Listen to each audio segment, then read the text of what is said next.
Hey Xiang Wang family, welcome back. Let's start our new chapter. Wang ji worried था, वो डर चुका था ये सोचकर कि आज अगर उन अल्फास ने उसके साथ कुछ गलत कर दिया तो वो अपने प्यार से दूर हो जाएगा, जो उसे कभी मंजूर नहीं था।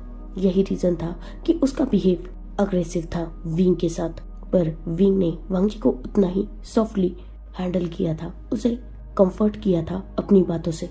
और फाइनली वांग जी शांत होके विंग की बाहों में खुद को सिक्योर्ड फील कर रहा था। विंग ने जब देखा कि वांग जी अब शांत हो चुका है, उसने वांग जी को अपने आप से थोड़ा दूर किया।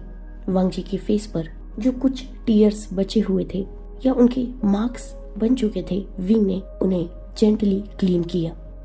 लांसहान, रेपुटेशन, डिग्निटी, रिस्पेक्ट, ये सिर्फ बॉडी की नहीं होती, इवन प्योरिटी भी।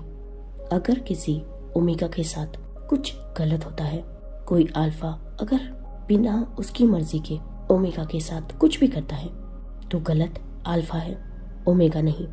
बॉडी की प्योरिटी हमेशा नहीं होती, पर याद रखना, तुम्हारा हार्ट, तुम्हारा माइंड, तुम्हारी सोल प्योर होनी चाहिए। और अगर वही प्योर नहीं है तो बॉडी प्योर रखकर कोई फायदा नहीं है। हाँ, मैं मानता हूँ हर चीज मैटर करती है, बट इन माई लाइफ मेरे लिए सिर्फ तुम मैटर करते हो और मुझे तुम्हारे प्यार पर कोई डाउट नहीं है। तुम्हारे प्यार की प्योरिटी पर मैं कभी सवाल नहीं उठा सकता।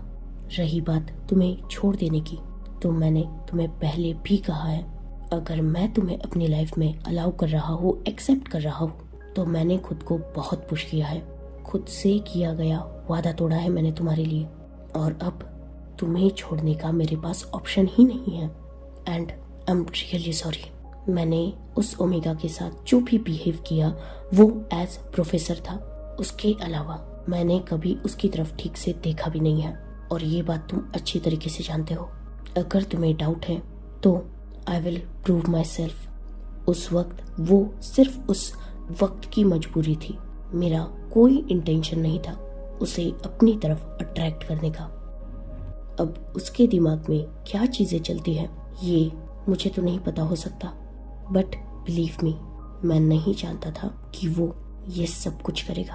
अगर मुझे थोड़ा भी हिंट होता तो आई स्वेयर अब तक उसकी एशेज भी इस वर्ल्ड से वैनिश हो चुकी होती। So please my omega, relax yourself. I will always with you, I will always here for you. Wang ji ने जैसे ही विंग के मुंह से माय ओमेगा सुना था, उसकी खुशी का तो कोई ठिकाना नहीं, क्योंकि ये फर्स्ट टाइम था जब विंग ने उसे ओमेगा पुकारा था, वो भी अपना ओमेगा। और उस एक वर्ड से ही वांग जी का फेस ग्लो करने लगा था। उसके फेस पर बहुत बड़ी स्माइल थी, जिसे देखकर फाइनली विंग ने एक रिलैक्स की ब्रेथ ली थी, क्योंकि अब तक वांग जी टेंस नजर आ रहा था, पर अब वो बिल्कुल काम हो चुका था। इवन वो स्माइल कर रहा था। एग्जैक्टली यही तो विंग चाहता था, तो अब उसे भी अच्छा लग रहा था। दोनों भी एक दूसरे की आंखों में देख रहे थे, और वांग जी की आईज, उसका फेस ग्लो कर रहा था। उसकी स्माइल बहुत मेस्मराइजिंग थी। शायद विंग ने पहली बार वांग जी के फेस पर इतनी जेन्युइन और बड़ी स्माइल देखी थी।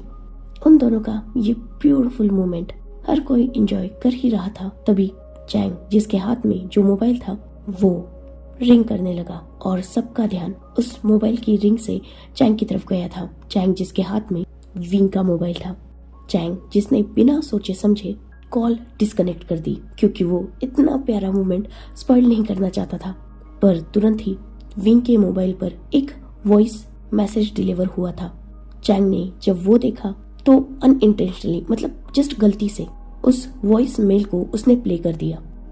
Boss, work completed, that's all, इतना ही मैसेज था वो। विंग ने जैसे ही वो मैसेज सुना था, उसकी फेस पर एक क्रिपी स्माइल आ चुकी थी। उसने वांग जी को प्यार से होल्ड किया और वो उसे सहला रहा था, पर उसकी स्माइल बहुत ज्यादा डेंजरस थी, जो वांग जी नहीं देख पा रहा था। इवन बहुत सारे लोग देख नहीं पा रहे थे, पर चैंग, जिशुन, इंक्लूडिंग सिचैन जो वही पास थे विंग के, उन्होंने विंग के फेस की वो स्माइल नोटिस कर ली थी।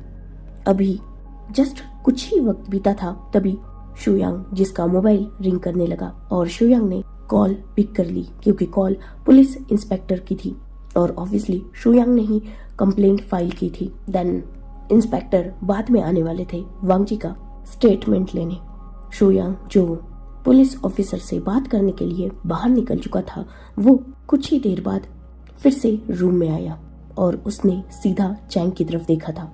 चैंग, जो शुयांग को थोड़ा टेंशन में देख सकता था, उसने शुयांग को रीजन पूछा।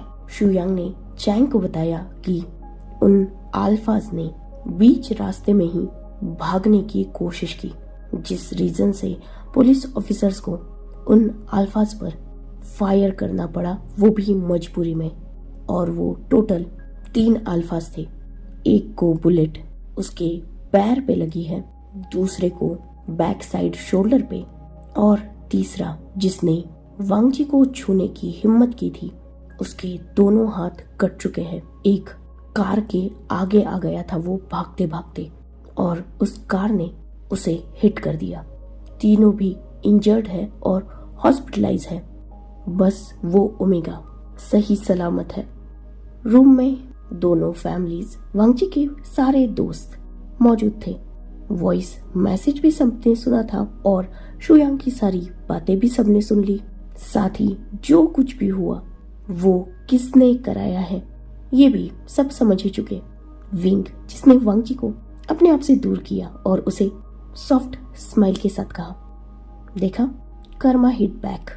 तुम्हारे साथ गलत करने चले थे ना, अब जिंदगी भर चल नहीं पाएंगे। So my beautiful omega, tension मत लो, एक काम करो, थोड़ी देर तक रेस्ट करो।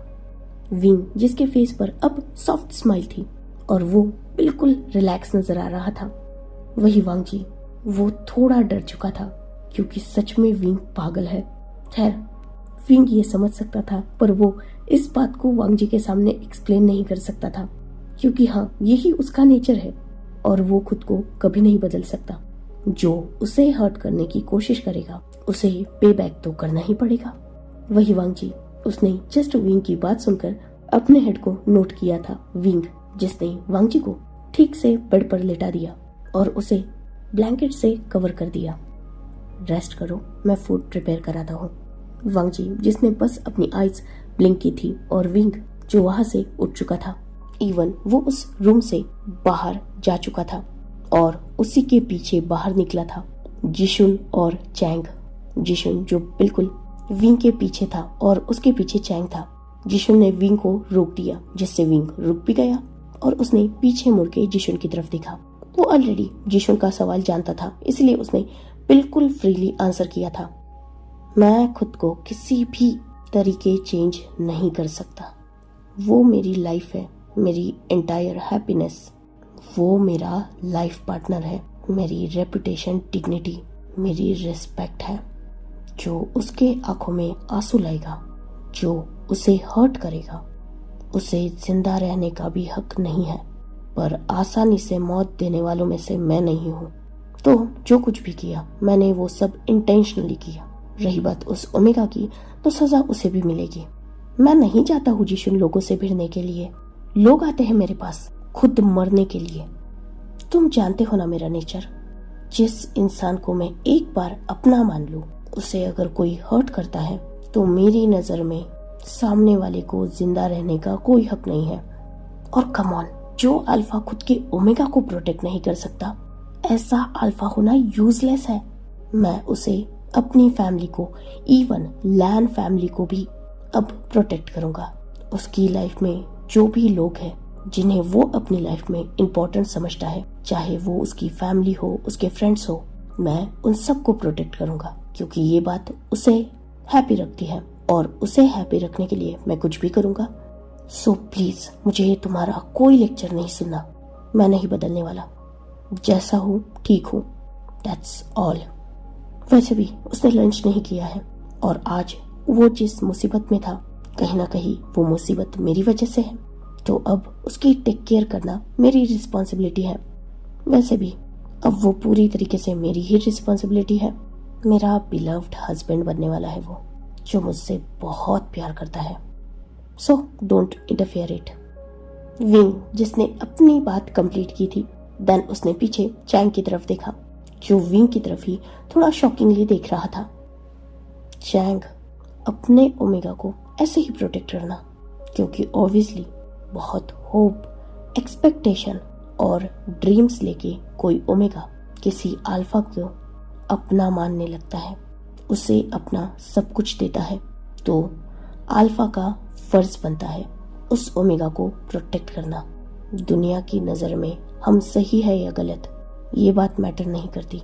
ज़्यादा मैटर ये बात करती है कि जिनकी लाइफ में हम इम्पोर्टेंट है, जो हमें अपना मानते हैं, हमारे इर्द गिर्द अपनी सिक्योरिटी ढूंढते हैं, कंफर्ट ढूंढते हैं, तो वो कंफर्ट, वो सिक्योरिटी, वो प्रोटेक्शन बरकरार हमेशा रहे, इसके लिए हमें एफर्ट्स करने चाहिए। कोई फर्क नहीं पड़ता कि वो रास्ता कितना वर्स्ट है और कितना राइट है। दुनिया की नज़र में जो गलती करेगा उसे सजा मिलनी चाहिए। मैं यही तुम्हें भी सजेस्ट करूंगा। अब हम दोनों की लाइफ में सिर्फ जियांग फैमिली नहीं बल्कि लैन फैमिली भी इम्पोर्टेंस रखती है, क्योंकि मेरे लिए वांग जी और तुम्हारे लिए सिचैन इम्पोर्टेंट है, तो उन दोनों के साथ ही लैन फैमिली को भी कैसे प्रोटेक्ट करना है ये हमें देखना है। चैंग ने इस बात पर नोट कर दिया था। वैसे स्माइल उसके भी फेस पर थी। वो अपने भाई से डरा नहीं था, ना ही उसे कोई टेंशन थी। इवन वो विंग को सही समझ रहा था, क्योंकि ऑब्वियसली जो भी ओमेगास पर हाथ डालेगा, अल्फाज का तो काम ही है उनके हाथ काटने का। विंग जो अपनी बात कंप्लीट करके चैंग की तरफ देखकर बस एक विंग कर चुका था, और चैंग जिसने बस स्माइल की, देन विंग वहां से सीधा निकल चुका था। विंग की ये बातें सिर्फ जिशुन और चैंग ने ही नहीं बल्कि दोनों फैमिलीज ने भी सुन ली थी, इंक्लूडिंग विंग के सारे फ्रेंड्स, वांगजे के सारे फ्रेंड्स जो वही थोड़ा दूरी पर मौजूद थे। बस वहाँ सिचैन नहीं थे, क्योंकि वो वांगजी के पास थे। कहीं ना कहीं लैन फैमिली हैप्पी हो चुकी थी, क्योंकि विंग उन्हें भी अपना मानने लगा है। वही जियांग फैमिली जो विंग का ये साइड देखकर थोड़ा टेंस हो चुकी थी। यानली को विंग का ये साइड पता था कि विंग अपने अपनों के लिए और अपनी फैमिली के लिए कितना प्रोटेक्टिव है, तो उसे ज्यादा फर्क नहीं पड़ा था। पर वांगजी के कुछ दोस्त विंग का ये साइड देखकर जहाँ डर चुके थे, वही अल्फास मतलब शुयांग और वेनिंग, वो भी अब विंग जैसा बनना चाहते थे, क्योंकि ऑब्वियसली विंग जैसा अल्फा हर कोई अपनी लाइफ में चाहेगा। एज ओमेगा विंग जैसा अल्फा होना किसी ब्लेसिंग से कम नहीं है। एट द सेम टाइम ये किसी कर्स से भी कम नहीं है। अगर विंग के साथ life time loyal, obedient behave किया जाए तो विंग ब्लेसिंग की तरह है, पर अगर उसे बिट्रेड, लाई या स्कैम करने की कोशिश की तो विंग कर्स है। करीबन आधा घंटा बीत चुका था और विंग जो घर के सर्वेंट्स को ऑर्डर कर चुका था सबका लंच प्रिपेयर करने के लिए, और साथ ही उसे कुछ काम था तो वो बाहर जा चुका था, और आधे ही घंटे में वो वापस भी आ चुका था। दोनों फैमिली लिविंग हॉल में बैठकर बातें कर रही थी। वहाँ अभी भी लैन फैमिली मौजूद थी। वही विंग जिसने उन लोगों की तरफ एक नजर देखा, देन वो सीधा अपने रूम की तरफ जा चुका था जहाँ वांगजी मौजूद था। विंग जो अभी अपने रूम के पास पहुंचा ही था, तभी उसे अंदर से हंसी की आवाजें आने लगी और विंग के फेस पर स्माइल आ चुकी थी। देन उसने रूम में एंटर किया और रूम में जितने भी वांगजी के फ्रेंड्स, साथी सिचैन मौजूद थे, उनकी नजर विंग पर गई। पर विंग जिसकी नजर सिर्फ वांगजी पर गई थी, जो अब खुल के हंस रहा था। विंग को ये देखकर फाइनली रिलीफ मिला। यही स्माइल तो वो वांगजी के फेस पर हमेशा बरकरार रखना चाहता है। उसने जस्ट वांगजी की तरफ देखकर एक सॉफ्ट स्माइल की और वो सीधा अपने वार्डरोब की तरफ बढ़ा था। उसने वहां से अपने कुछ क्लोथ्स निकाले और वो उस रूम से निकल चुका था। नेक्स्ट रूम में जाकर विंग ने खुद को फ्रेश किया, चेंज किया, और वो मेंशन में एंटर करते ही एक सर्वेंट को बोल चुका था कि सबके लिए फूड टेबल पर मैनेज कर दे, साथ ही सबको इन्फॉर्म भी कर दे। एक सर्वेंट जो ऑलरेडी विंग को इन्फॉर्म कर चुकी थी कि सब कुछ हो चुका है, और विंग जो फिर से अपने रूम में आ चुका था, उसने एक नजर वांगजी के सारे दोस्तों की तरफ देखा। फूड रेडी है, सो नीचे चलते हैं। शुयांग जो उठकर कुछ बोलने ही वाला था, तभी विंग ने उसे डेर किया था और शुयांग बिल्कुल चुप हो गया, क्योंकि ऑब्वियसली वो विंग को मना करने वाला था फूड के लिए, पर विंग का लुक देखकर वो समझ गया कि उसे अपने मुंह खोलने की इजाजत नहीं है। बाकी सब भी विंग के लुक का मतलब समझ चुके थे, तो सब उठ गए और विंग वांगजी के पास गया था। उसने वांगजी के हेड को प्यार से पैट किया। Feeling better? वांगजी जिसने सॉफ्ट स्माइल के साथ नोट किया। तो चल पाओगे या आई विल कैरी यू? वांगजी जिसने विंग की तरफ हाथ बढ़ाया और विंग ने उस हाथ को होल्ड कर लिया। वांगजी ने अपने पैरों को बेड के नीचे रखा और वो खड़ा हो गया। बस उसने सपोर्ट के लिए विंग का हाथ पकड़ा था। वांगजी के दोस्त जो ऑलरेडी उस रूम से बाहर निकल चुके थे और उन्हीं के पीछे विंग और वांगजी भी बाहर आ चुके थे, इंक्लूडिंग सिचैन और चैंग भी जो उसी रूम में था। सब अपनी सीट ले चुके थे और सब मिलकर फूड एंजॉय कर रहे थे। साथ ही कुछ बातें, और उनकी बातें थी विंग वांगजी और साथ ही सिचैन चैंग के एंगेजमेंट रिलेटेड। देन उन्होंने फूड कंप्लीट किया और अब वांगजी के दोस्त वहां से जाने के लिए परमिशन ले चुके थे, फैमिली से भी और साथ ही विंग से भी। विंग ने स्माइल की और सबकी तरफ देखकर उन्हें थैंक यू बोला, क्योंकि आज उन्होंने भी वांगजी को ढूंढने के लिए बहुत एफर्ट्स लगाए थे, विंग को बहुत सपोर्ट किया था। और सच में विंग बहुत हैप्पी था वांगजी की और चैंग की भी लाइफ में इतने सपोर्टिव फ्रेंड्स को देखकर, जो मुश्किल वक्त में भी हमेशा दोनों के लिए अवेलेबल रहते हैं। सारे फ्रेंड्स भी अपने प्रोफेसर के मुंह से तारीफ सुन के खुश हो चुके थे और फाइनली वो वहां से निकल चुके थे। लैन फैमिली वहां कुछ देर तक रुकी, दोनों फैमिलीज में कुछ बातें हुई। देन लैन फैमिली भी वहां से निकलने वाली थी। विंग और साथ ही चैंग भी लैन फैमिली को ड्रॉप करने के लिए लैन मेंशन गए थे और बाद में वो दोनों घर आ गए। देन उनका बाकी दिन नॉर्मल बीता। नेक्स्ट डे मॉर्निंग विंग और चैंग दोनों भी वांगजी के घर गए थे ताकि वो वांगजी को पिक कर पाए। वांगजी ने जैसे ही दोनों को देखा उसके फेस पर स्माइल आ चुकी थी और साथ ही सिचैन के फेस पर भी, जो उसी के पीछे सेम टाइम पर अपने वर्क के लिए बाहर निकले थे। जैसे ही सिचैन को चैंग ने देखा उसने अपने भाई की तरफ देखा। काका, मैं सिचैन को ड्रॉप कर देता हूँ, देन मैं कॉलेज आ जाऊंगा। ये सुनते ही विंग जिसने अपने भाई की तरफ देखा और एक स्माइल की, चैंग जो तुरंत कार से उतरकर सिचैन की तरफ भाग चुका था, वही वांगजी जो विंग की साइड में बैठ चुका था। विंग और वांगजी दोनों कॉलेज पहुंचे और आज विंग वांगजी को लेकर सीधा कॉलेज के अंदर गया था। आज उसने वांगजी को कॉलेज से दूर कहीं नहीं छोड़ा, क्योंकि कल जो वांगजी के साथ हुआ विंग कभी नहीं चाहता कि वो फ्यूचर में रिपीट हो। और ऑब्वियसली अब उनका रिश्ता कुछ ही दिनों बाद ऑफिशियल होने ही वाला है और विंग दुनिया को ये दिखाना चाहता है कि अब वांगजी उससे बिलोंग करता है और वो भी सेम वांगजी की केयर करता है। तो जो भी वांगजी को टच करेगा इसका मतलब वो विंग को टच करेगा। अपने रिलेशनशिप की ये इनडायरेक्ट अनाउंसमेंट थी एक तरीके से विंग की तरफ से। उसने अपनी कार सबके सामने पार्क की अपनी पार्किंग प्लेस पर और वो खुद नीचे उतरा था। देन उसने पैसेंजर साइड का डोर ओपन किया और वांगजी को अपना हाथ आगे बढ़ाकर नीचे उतारा था। जब वांगजी ने उसका हाथ होल्ड करके कार से बाहर कदम रखा, उनके दोनों के फेस पर एक सॉफ्टनेस थी। वांगजी के फेस पर तो खैर बड़ी सी स्माइल थी, पर विंग भी वांगजी को देखकर थोड़ा सॉफ्ट लग रहा था। हमेशा विंग रूड पोकर फेस के साथ रहता है, पर आज वांगजी के लिए उसका सॉफ्ट टेक्सचर देखकर हर कोई समझ चुका था कि वो दोनों रिलेशनशिप में है। वही वांगजी के दोस्त जो ये सब कुछ देख रहे थे, उन्हें भी आज अपने दोस्त के लिए बहुत ज्यादा हैप्पी फील हो रहा था। वांगजी जिसने एक लुक विंग की तरफ दिया, देन उसने अपने दोस्तों की तरफ देखा जो उसी का इंतजार कर रहे थे। वांगजी के उतरने के बाद विंग ने कार का डोर क्लोज किया और वांगजी की तरफ देखा। जाओ, अपने फ्रेंड्स के साथ रहो और अकेले कहीं मत जाना। कोई प्रॉब्लम हो मुझे तुरंत कॉल करना। किसी की बातों पर यकीन करके उसके पीछे मत चले जाना। लंच टाइम में मेरे पास मत आना, मैं खुद तुम्हें पिक करने आऊंगा। वांगजी ने बड़ी सी स्माइल के साथ नोट किया और वो सीधा अपने दोस्तों की तरफ भाग चुका था। वही विंग जो अपने ऑफिस की तरफ बढ़ चुका था।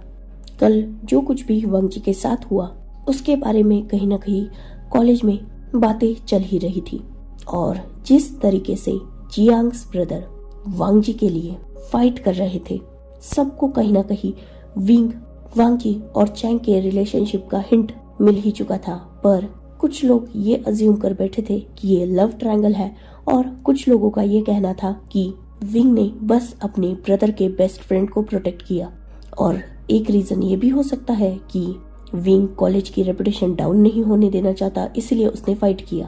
पर आज सबके सामने क्लियर रिलेशनशिप था विंग और वांग जी का, और चैंग वांग जी का बेस्ट फ्रेंड है, विंग का ब्रदर है, और साथ ही सबको कहीं ना कहीं हिंट भी मिल चुका था कि वांग जी चैंग का होने वाला ब्रदर इन लॉ है। शायद इसी रिलेशनशिप की वजह से दोनों जियांग्स ब्रदर वांग जी के लिए इतना प्रोटेक्टिव और पॉजिटिव हो रहे थे। वांग जी, उसके सारे दोस्त और अब तक चैंग भी उन लोगों में इंक्लूड हो चुका था, तो वो इन सारे रूमर्स को इग्नोर करके सीधा अपने क्लासेस अटेंड करने जा चुके थे। वही विंग, उसे किसी को प्रॉपर एक्सप्लेनेशन देने की जरूरत ही नहीं थी, क्योंकि वो खुद ही इस कॉलेज के ओनर का बेटा था। कहीं ना कहीं ये सारी चीजें उसी से ही रिलेट करती थी, और इस बार जिस पर अटैक हुआ था वो उसी का ओमेगा था। तो विंग का ऐसे बिहेव करना नॉर्मल था, बट हाँ, उसका काम था कि उसे प्रिंसिपल को एक प्रॉपर आंसर देना था, जो उसने किया भी था। साथ ही उसने प्रिंसिपल को अपने और वांग जी के रिलेशनशिप की कंफर्मेशन भी दे दी थी। तो अब उन दोनों पर कोई उंगली नहीं उठा सकता। पर यह बात अभी तक सिर्फ प्रिंसिपल तक ही थी। विंग ने खुद कहा था कि कुछ ही दिनों में उनकी एंगेजमेंट है, तो बात ऑफिशियल हो ही जाएगी। रही बात वांग जी को प्रोटेक्ट करने की, तो आज उसने वांग जी के साथ सबके सामने जो बिहेव किया है, उससे स्टूडेंट को हिंट मिल ही जाएगा और वो वांग जी से दूर रहेंगे। वैसे भी चैंग उसका बेस्ट फ्रेंड है, तो वो है ही वांग जी के साथ हमेशा उसे प्रोटेक्ट करने के लिए। देन विंग का दिन नॉर्मल गया। वो अपने लेक्चर्स अटेंड कर रहा था, स्टूडेंट्स को गाइड कर रहा था, और साथ ही अपने बाकी वर्क। वही वांग जी अपने फ्रेंड्स के साथ था और उनके साथ फन कर रहा था, स्टडी कर रहा था अपने कुछ काम। लंच टाइम हुआ और आज विंग जो वांग जी को लेने जाने ही वाला था, पर तभी चैंग का उसे कॉल आ चुका था कि वो खुद वांग जी को उसके ऑफिस तक ड्रॉप करेगा, क्योंकि वांग जी ने चैंग को बता दिया था कि विंग उसे पिक करने आने वाला है। तो चैंग ने वांग जी से कहा कि वो खुद उसे छोड़ देगा। ऑब्वियसली दोनों भाई वांग जी को लेकर अब प्रोटेक्टिव हो चुके थे, क्योंकि चैंग वांग जी को अपना बेस्ट बडी मानता था। उन दोनों में बिल्कुल प्योर रिलेशनशिप था, और अब तो वांग जी उसका ब्रदर इन लॉ बनने वाला था। तो हाँ, उसके प्रोटेक्शन की जिम्मेदारी चैंग पर भी थी, क्योंकि वो उसकी फैमिली था, फ्रेंड था। और विंग ने कल उसे यही तो समझाया कि अपनी फैमिली और फ्रेंड्स के लिए हमेशा स्टैंड लेना है और उन्हें प्रोटेक्ट करना है। तो हाँ, वो वैसा ही कर भी रहा था। चैंग भी अपने गग की परछाई ही था। उसके गग जो कुछ भी करे, चैंग उन्हें कभी गलत नहीं समझ सकता। इवन वो खुद अपने गग की तरह बनना चाहता था। यही तो रीजन था कि उसने बिजनेस चुना था। वो भी हमेशा यही चाहता था कि जैसे उसके गग वांग जी को प्रोटेक्ट करते हैं, वैसे ही वो भी स्ट्रांग बने और अपने ओमेगा मतलब सिचैन को प्रोटेक्ट कर पाए, इवन अपने फैमिली मेंबर्स और बाकी फ्रेंड्स को भी। कुछ ही देर बाद चैंग जो वांग जी को विंग के ऑफिस में छोड़ के उन्हें वहाँ क्वालिटी टाइम स्पेंड करने का बोलकर थोड़ा टीज करके निकल चुका था। देन वांग जी और विंग ने अपना क्वालिटी टाइम स्पेंड किया। विंग ने आज भी हमेशा की तरह वांग जी को अपनी लैब में बिठाकर अपने हाथों से फीडिंग कराई और साथ ही उसे काम किया। कल को लेकर उसकी माइंड में कोई भी डाउट न रहे, कोई भी टेंशन न रहे, इस बात का भी विंग ने ख्याल रखा था। उसे अच्छी तरीके से पूछताछ की थी, ताकि ये एक छोटा सा इंसिडेंट वांग जी की फ्यूचर लाइफ, उसकी मेंटल हेल्थ पर इफेक्ट न कर पाए। उन दोनों ने अपना लंच कंप्लीट किया और विंग खुद वांग जी को उसके दोस्तों के पास छोड़ के आया था। देन वो अपने लेक्चर्स लेने जा चुका था। उनका टाइम स्मूथली स्पेंड हुआ। देन चैंग जो ऑलरेडी सिचैन की कार लाया था, क्योंकि ऑब्वियसली वो जियांग मेंशन से लैन मेंशन विंग की साथ उसकी कार में आया था, और लैन मेंशन से हॉस्पिटल उसने सिचैन की कार यूज की थी, और हॉस्पिटल से सिचैन को ड्रॉप करने के बाद वो उसी कार को लेकर अपने कॉलेज आया था। वैसे भी सिचान की शिफ्ट एंड होने का वक्त ही था, तो चैंग ने विंग से कहा कि वो सिचान को पिक करने जा रहा है और वो वहां से निकल चुका था। वही विंग जो वांगजी को फिर से अपनी कार से लैन मेंशन ड्रॉप करके बाद में जियांग मेंशन पहुंचा था। So enough for today, let's take a break. Next chapter in next video. Sorry for the short chapter. If you like my explanation, like, comment, subscribe and hype this video. Goodbye, take care, enjoy your life.